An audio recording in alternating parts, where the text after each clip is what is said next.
Mondo winya ni gigo matimore kanyo, alam makende monego beni bago odiochieng' ma kawuono kod joma mine mantiere dinde mopogore opogore, mago miluongo ni jogo matayo nyirombe mopogore opogore e kaunti ma Kisumu Roma. Atudra kod Millicent Adhiambo kanie kaunti ma Kisumu. Millicent, romo ma kamano monego beni bago odiochieng' ma kawuono ochako to chenro gi dhi nade? Kama ino mar wach giketo yango okinyi ma kawuono inyalo miyo twak kiwuok e kaunti ma Kisumu.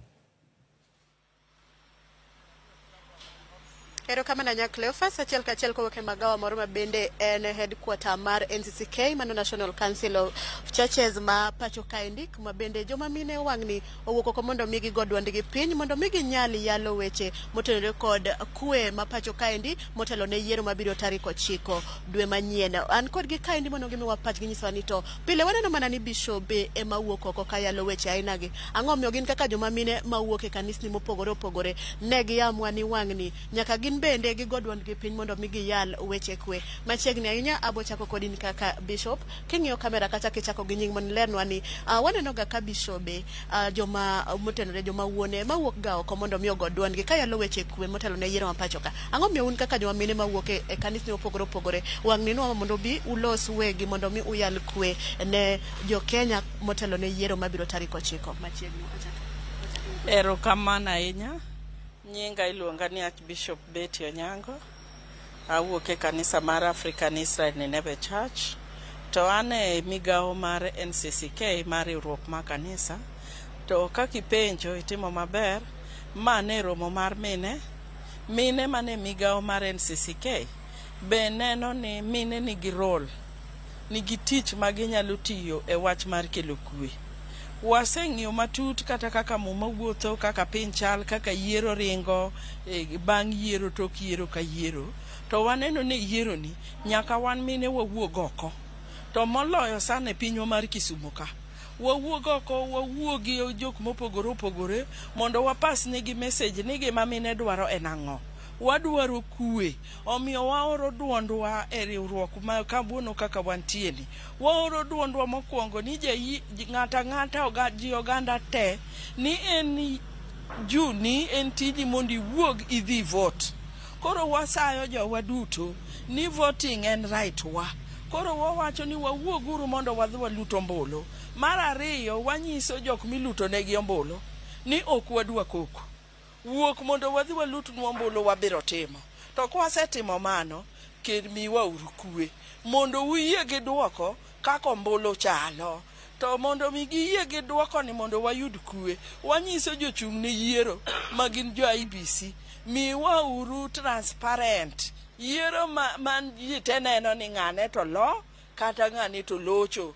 Mok gik moko mopod wabro dhi chako ni doge sava kia doge ang'o gigo wadwa ni kama iluto ombulu ni kokwane to jok mochung' kanyo neno adier ni ng'atwa to locho kata ng'atwa to lo. Mane madhi kelo nwa kwe. To mane gima wawuok mondo wasamine te ni wang'ni wadwa wuok oko, mine dhi bedo nyaka observers, wadhi bedo nyaka ndara, to wadhi tiyo nyaka gi lemo, wadhi tiyo gi yo moro amora matimore mondo kel kwe. Wadhi nyiso jochung' Honorable Ruto ni wadwaro kwe. Wadhi nyiso Honorable Raila ni wadwaro kwe. Mae gima duond mine ma Kisumu wacho e migawoni. Ero kamana Kenya medo mana matin waneno ka bende tinde jo nomine ochung' mang'eny ahinya. Unyalo chwalo duondu nade gi nafas ma un godo e weche motenore kod yiero kod kwe mulando kawuono gi puonj ma bende uchwalo negi? Wachwalo ahinya ni mondo gima duong' achako gi nyinga Deacon Christine Anyango Dhiambo ai kanisa mar Kenya Mennonite Church. Kendo ka wantiere kae kaka chokruok mar kanisni mopogore opogore, wach ahinya ma chando chunywa kendo mane miyo chunywa bedo gi chwer ni Kisumu oseket kaka hotspot mar ndalo mar yiero ka yiero. Kendo mano no chando chunywa, omiyo ne waparo ni mondo wabed kanyakla achiel kaka mine, nikech kinde ma tulo timore to wan kaka mine walus chuowa, walus nyithindwa, walus gigwa mang'eny. Omiyo waparo ni wabedi kaka mine kendo watudre wach lemo ka watudore kod Nyasaye, to kendo kwakwaya ahinya ni mondo joge kuma ousika gi weche mag yiero kapodi e ndalo campaign e kinde mwabro yiero to gi tok yiero wadwaro ni mondo kwe obedie kabisa. Kendo mane wach mwawuogo ka wawacho ni kata chieng' ndalo seche mag yiero wabiro bedo kwa lemo, to waduto wakwayo ni mondo wawuog oko wago ombulu to kwe mondo bedie tok mano.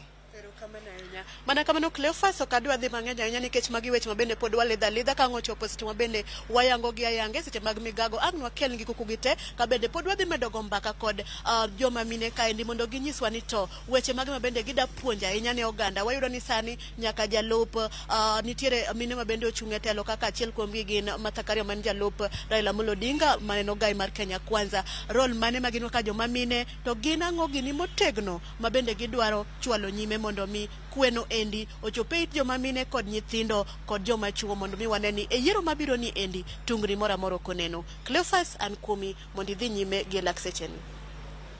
Erokamano ahinya Millicent Adhiambo. Kapod in kuom kanyo akwayo mondo yweyo bede yo moro makare e kinde gi duto bende ma oganda